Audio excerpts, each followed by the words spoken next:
წლებია გვესმის, რომ სოციალურად დაუცველთა ბაზაში ფიქსირდებიან ადამიანები, რომლებსაც სინამდვილეში სახელმწიფო შემწეობა არ სჭირდებათ. გვესმის, თუმცა დღემდე არავის გადაუდგამს ნაბიჯი პრობლემის აღმოსაფხრელად. ბაზა გადასახედია, რადგან შიდა და საერთაშორისო კვლევებით დადასტურებული ეკონომიკური წარმატების ფონზე სისტემაში აღრიცხულთა რიცხვი რბილად, რომ თქვათ, უკვე არარეალურად გამოიყურება. ცალკე კრიტიკის საგანია, როცა ადამიანს არ სჭირდება შემწეობა, აქვს სტაბილური შემოსავალი და მაინც ყველა გზას მიმართავს, რომ სახელმწიფო მოატყუას და მიიღოს ფურადი დახმარება ან ისარგებლოს სხვადასხვა შეღავათით.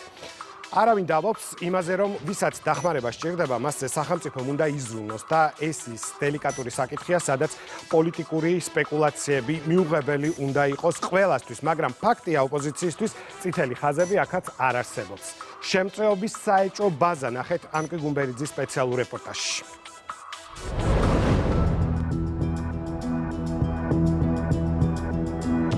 არ შეიძლება გაიზარდოს სოციალური დახმარების მიღებთა რაოდენობა იმ პირობებში, როდესაც სიღარიბე არის განახევრებული. 18 თებერვალს პრემიერმა საპარლამენტო ტრიბუნიდან სოციალურად დაუცველთა მონაცემებში არსებულ უზუსტობებზე ისაუბრა. ბაზის გადახედვის აუცილებლობას გაუსვა ხაზი და განმარტა მიზეზიც. ერთგვარი პირველადი ანალიზი ჩავატარეთ და გამოვლინდა, რომ მაგალითად მხოლოდ 8% სოციალური დახმარების მიღებთა შორის არის ისეთი ადამიანი, რომელიც არის შეძლებული. ანუ არათუ სიღარიბეზე უკეთესი მაჩვენებელი აქვს, შეძლებულია. 20 თებერვალს ჯანდაცვის მინისტრმა საზოგადოებას ინფორმაცია იმ ანომალიურ შემთხვევებზე მიაწოდა, რომელიც პირველადი მოკვლევის შედეგად სისტემაში გამოვლინდა. გაირკვა, რომ ამ დრომდე სოციალურ შემწეობას ზოგჯერ ღარიბის, ზოგჯერ ღატაკის სტატუსით ისეთი ადამიანები იღებენ, რომლებმაც მაგალითად 2024 წელსვე გამოშვებული ავტომობილი, ბოლო ერთ წელში კი რამდენიმე ათეულ ათას ლარად ღირებული 4 ან 5 სატრანსპორტო საშუალება შეიძინეს. ისეთებიც, რომელთაც აღებული აქვთ საბანკო სესხი, რამდენიმე ასეული ათასი ლარის ოდენობით და აქვთ სოლიდური შემოსავნები, საიდანაც მხოლოდ ყოველთვიური საბანკო ვალდებულების დასაფარად, მაგალითად 4000 ლარამდე თანხის გადახდას ახერხებენ. Აღალი ალბათობა არის, ვთქვათ, ცალკეული ოჯახების შემთხვევაში, რომ მათ ასეთი ფინანსური მხარდაჭერა აღარ ჭირდებათ სახელმწიფოსგან, იმიტომ რომ მათი მდგომარეობა არსებითად შეიცვალა მას შემდეგ, რაც ისინი დარეგისტრირდნენ ამ ბაზაში და გარკვეულ მიზეზთა გამო აღარავის აღარ გადაუმოწმებია, მაგალითად 5 წელიწადი. თუმცა ვიცით, რომ მაგალითად შემოსავალი ბოლო 3 თვის განმავლობაში მათ ერიცხებათ ისეთი, რომელიც რეალურად აღარ საჭიროებს, ასე ვთქვათ, რომ სახელმწიფო ეხმარებოდეს. შეიძლება არავის არ წენდეს ზედმეტი, ასე ვთქვათ, სახელმწიფოსგან მიცემული ფული, მაგრამ ეს არ ნიშნავს იმას, რომ ამ ოჯახს სჭირდება, არც თუ ისე ცოტაა სხვათა შორის ასეთი რიცხვი, რომელიც შეგვიძლია ვთქვათ, რომ შეძლებული ოჯახია, თუმცა დღემდე ინარჩუნებს, ასე ვთქვათ, ამ პოზიციას. რა თქმა უნდა, ამას პირველ რიგში მიეხედება. მთავრობის პრიორიტეტია სახელმწიფოს დახმარება მივიდეს მხოლოდ იმ ოჯახებამდე, რომლებსაც ეს უპირობოდ სჭირდებათ და ეკუთვნით. ისინი კი, ვისაც სოციალურად დაუცველი სტატუსის მინიჭებიდან დღემდე მატერიალური მდგომარეობა გააუმჯობესდა და სახელმწიფოს დახმარებას აღარ საჭიროებენ, ბაზაში აღარ იქნებიან. ჩვენი თვითმიზანი არ არის არც ამ ოჯახების რაოდენობის შემცირება და არც მით უმეტეს თანხის დაზოგვა. ჩვენი თვითმიზანი არის ამ ოჯახების სამართლიანი შეფასება. პირველ 6 თვეში ვფიქრობთ, რომ უნდა დავდოთ ესეთი პირველი შედეგები და ვნახოთ, გავაანალიზოთ გამოკვეთილი ტენდენციები, სად იყო აცდენა, სად იყო პრობლემები, პროცედურა სად ირღვეოდა, თუ ადამიანს ოჯახს აქვს ყოველთვიური ბოლო რამდენიმე თვის განმავლობაში ყოველთვიური შემოსავალი რამდენიმე ათეული ათასი ლარი, ეს უკვე ხა ვერანაირ კრიტიკას ვეღარ უძლებს. მსგავს უზუსტობებზე გვყვება სოციალურად დაუცველი სტატუსის მქონე ჩვენი ერთ-ერთი რესპონდენტი, რომლისთვისაც წლების წინ სახელმწიფო შემწეობა და სოციალური შეღავათები სასიცოცხლოდ მნიშვნელოვანი იყო. ბოლო 3 წელში კი ოჯახის ეკონომიკური მდგომარეობა შეიცვალა. აქვს სტაბილური შემოსავალი, შეიძინა ბინა, ავტომობილი და თავადვე ამბობს, რომ დახმარებას აღარ საჭიროებს. აღარც სოციალურად დაუცველი სტატუსი ეკუთვნის, თუმცა ბაზაში მაინც რჩება და თანხაც ყოველთვიურადერიცხება. იმ პერიოდში ცხოვრობდით, ძალიან ცუდ პირობებში, სახლი ჩვენი საკუთარი არ გქონდა. ვიყიდეთ ეს ბინა და ახლა იქ ვცხოვრობთ.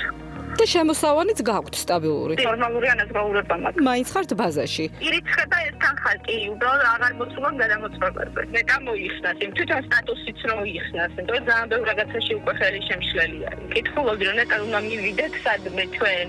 ხშირია ასეთი შემთხვევები რეგიონებშიც, მათ ვინც პირობების გაუმჯობესება მოახერხა. საცხოვრებელი მისამართით შეიცვალა და მუშაობა სხვადასხვა ქალაქში დაიწყეს, სოციალურ შემწეობას ამ დრომდე რეგიონში რეგისტრირებულ მისამართზე იღებენ. ძალიან უჭირდათ ამათ და არ აქონდათ არაფერი და მაშინ დაინიშნა მარშრუტკა იყიდეს და მაღაზიას ამარაგებენ დაიწყეს მუშაობა და იქ არიან თბილისში. მაყოფილები არიან. თვითონ გადააწყვეტენ, ხო ეს არ დაიმალება. რატომ ვერ მოხერხდა გადამოწმება და რატომ რჩებიან ბაზაში ასეთი კატეგორიის ადამიანები, რაც სოციალურად დაუცველთა ოჯახების რაოდენობას ხელოვნურად ზრდის. ამას ჯანდაცვის სამინისტროში მთავარი მიზეზებით გვიხსნიან. COVID როგორც კი დადგა, ბუნებრივია, რომ ადამიანების მოწყვლადობის ხარისხი გაიზარდა იქ, გადამოწმების პროცესი რთული იყო ასე შემდეგ და აქ გარკვეული მორატორიუმი გამოცხადდა.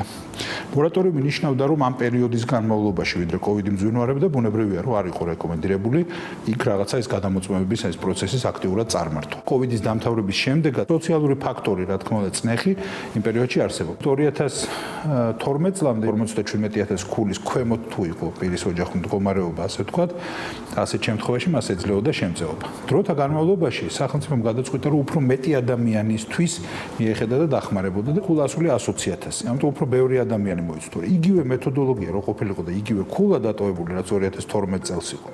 რეალურად დღეს რო 185.000 იყო რაოდენობა.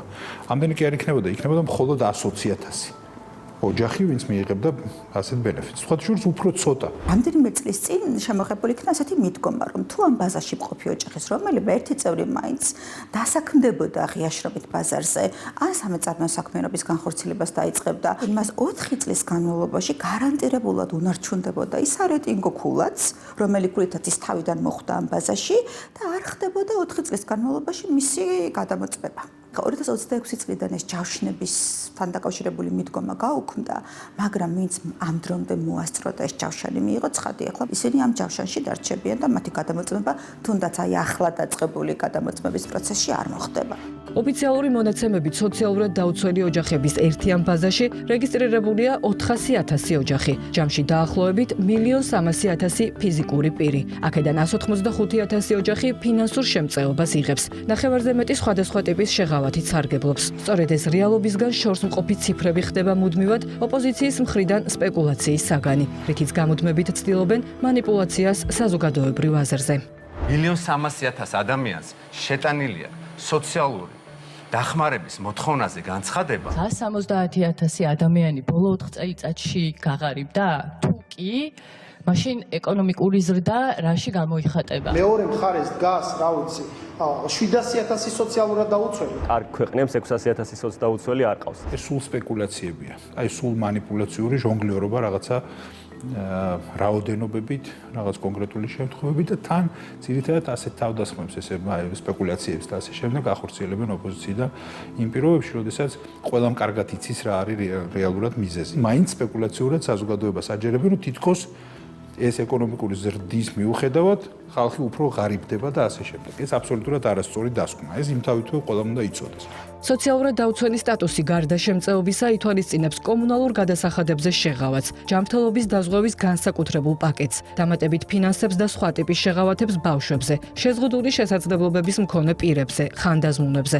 სოციალურად დაუცველთა პირთა ქონება ყადაღას არ ექვემდებარება. ეს შეღავათები მოქალაქეთათვის ხშირ შემთხვევაში ფინანსურ შემწეობაზე მეტად პრიორიტეტულია. სოციალური სტატუსის მინიჭებას კი 40-მდე კრიტერიუმი განსაზღვრავს.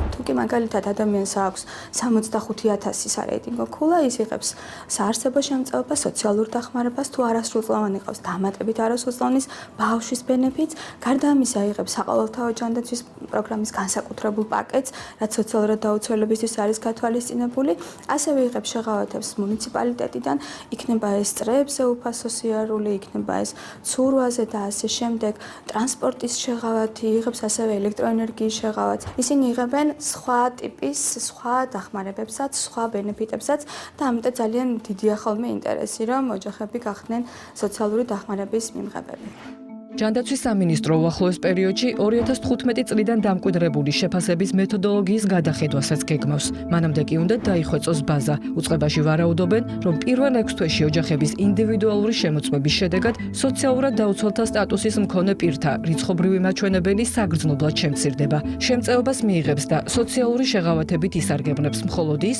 ვისაც ეს დახმარება ნამდვილად ესაჭიროება.